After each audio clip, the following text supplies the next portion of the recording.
Hi everyone. Welcome to another video of JINIL'S English Park. We have got some special guests today, and we are going to ask them about complex sentences.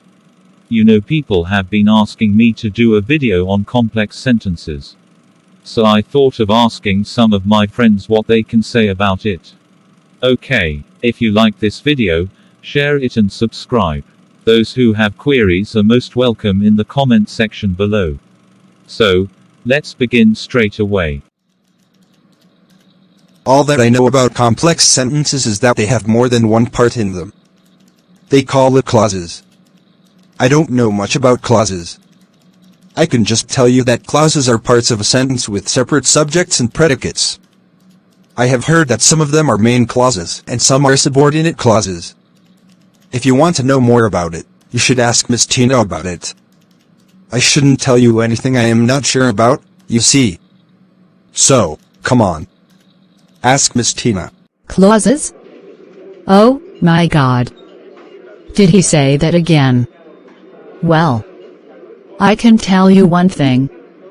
Some clauses can stand alone, so we call them main clauses or principal clauses. Some other clauses depend on the main clause.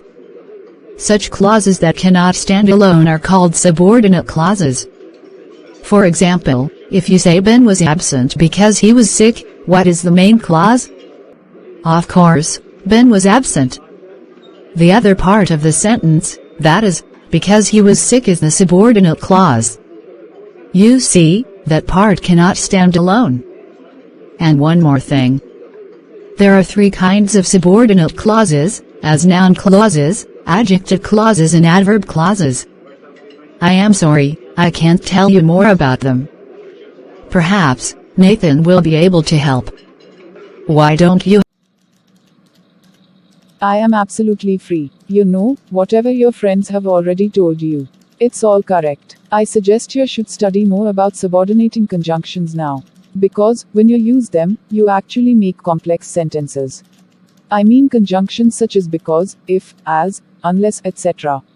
All these conjunctions introduce subordinate clauses. You know, there are some other conjunctions too.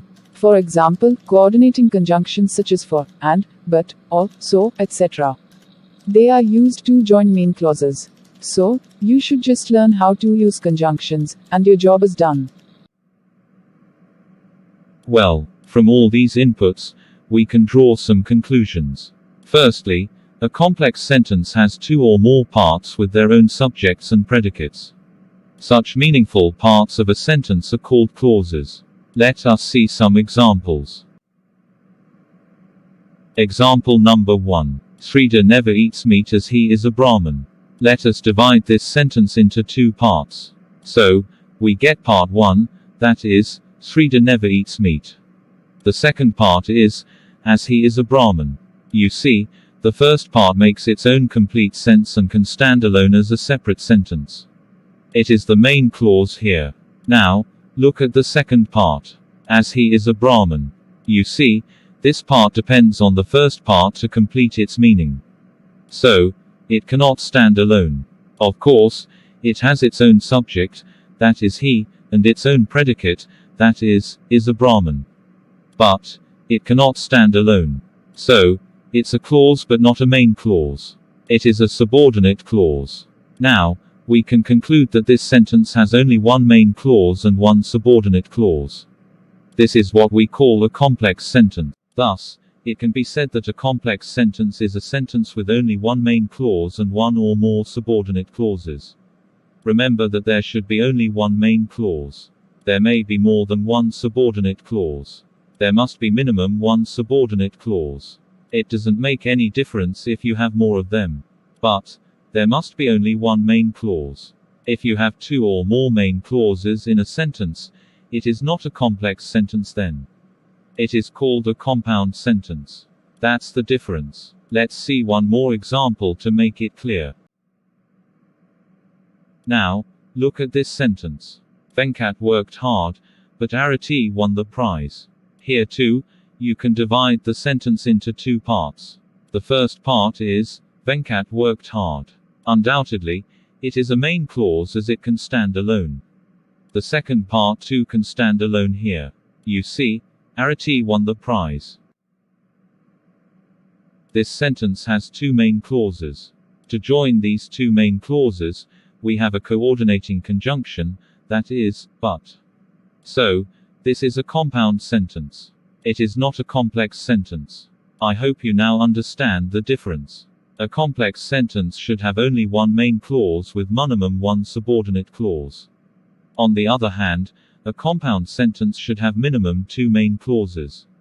It may or may not have subordinate clauses. Now, it's time for some exercise. Here are some sentences. You have to say if each of them is complex or compound. You can see how the clauses stand, I mean dependent or independent. You can also check if the sentence uses coordinating or subordinating conjunction. You may now pause the video, find all the answers and then check the same. I think you are now ready for the answers. Sentence 1 has only one main clause and one subordinate clause. You can see the second clause, that is, if you leave early, depends on the first clause, that is, you will reach in time. So, it's a complex sentence. The second sentence has two main clauses joined by the coordinating conjunction, or. So, it's a compound sentence. You may please comment below if you understand what the two main clauses here are. Or else, you may please subscribe this channel. There will be another video soon which explains the topic further. Please like it and share. Thank you for watching. See you again.